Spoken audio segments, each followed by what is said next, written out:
Hey, what's up everyone, and welcome to another Jam and Biscuits. I'm your host, Kevin Tier. Today I've got something really special for you. I recorded a short story with my friend Tim Palmer. This one's called Overwintered, and I accompanied him on the acoustic guitar. But first, Tim wants to show us how he makes White Nectarine Jam.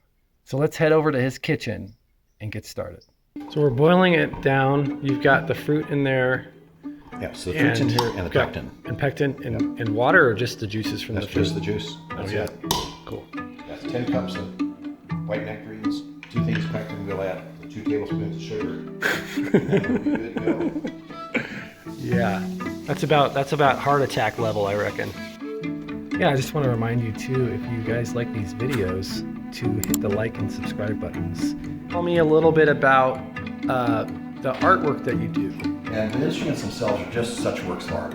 The company went out of business in the Bay Area, and a music store, and all their repair shop was up for sale. And the guy's like, the more you buy, the cheaper they are. Wow. Love a bargain. So we You went do down, love a bargain, don't you? I do. Took the family down and bought all of them. So brought them back, and I thought, okay, what do I do with these? And so I started playing around. This one's a weather vane that actually the trumpet turns around. Wow. The last one, the saxophone with the arrow through it. I thought, saxophonists are known for being like super sexy love thing. You got that sax going on. Oh yeah. I thought, okay, this is Cupid's revenge. Because Cupid, that's my job, is to make people fall in love, not yours. All right, you said it's 2 tablespoons of sugar, right? 2 large tablespoons. Yeah, 2 large. Yeah. Okay. It is a ridiculous amount of sugar. This kind of looks like a teacup. You could even say it's a teacup full of sugar. Yeah, maybe a teacup. So it's 7 cups per batch. So a double batch is 14 cups of sugar, which is almost 10 pounds. Yeah, it's not as good as Pepsi, but it's pretty good. Because I think they put more sugar in.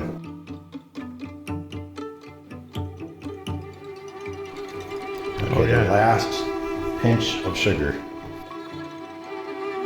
Well, I can see it starting to congeal. Yep.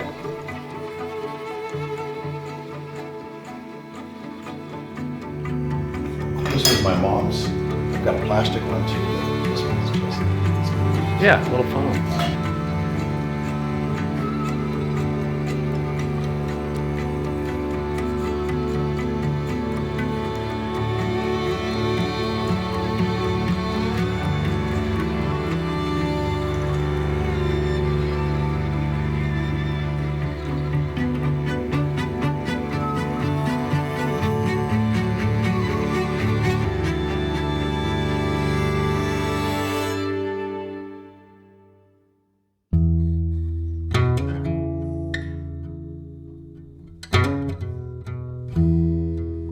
He overwintered from late October, when the snows closed the roads, until May or June, as the melt dictated. His duties were light and simple: snowshoe the perimeter every other day and look for tracks. He couldn't imagine how the cabin owners could be comfortable in the city with all that noise and interruptions. This suited him perfectly: canned and dry food, and a wood stove where sourdough was always rising.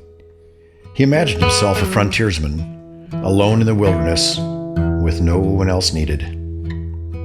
It was the 3rd day of the storm, and the snow hadn't let up. It blew in white piles where the trees or buildings slowed it down. He dug out, propped a ladder against the roof, and began to shovel, taking the weight off. He knew the snow always broke free from the roof at some point, but he wasn't ready for it yet. It moved in one piece, the entire roof. It carried him back to the ground decisively. His head and right arm were above the snow. His left hand still grasped the ladder, and his body was packed in tight. Glad to have an extra layer of clothes on, he started to dig and scrape away the snow near his chest. His breathing was easier now. It seemed the snow was turning to ice in the afternoon as the sun filtered through the lodgepole pines. His legs had grown cold and ached. His mind kept returning to last winter, where he had come across a fox pinned under a fallen tree, healthy, but unable to move. It could only dig away the earth a little at a time, too little to survive. He had to go back to the caretaker's quarters to get the saw. When he returned, the fox had given up and lay still awaiting fate. He freed it, and as it ran, it looked back and took full measure of the man. Night came, and he was still firmly a part of the snow. He shivered and shook and tried to think of warmth. Delirium played with his mind. It was then that he saw it.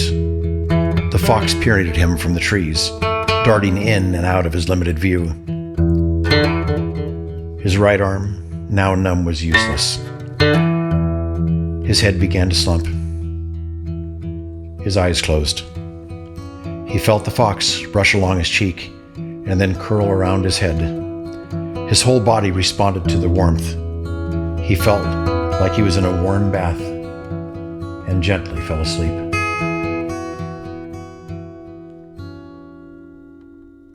Just stays on your face. That's good. It's funny because I saw this big drip and I was like, she didn't scream. Oh, that's because it went on the chair.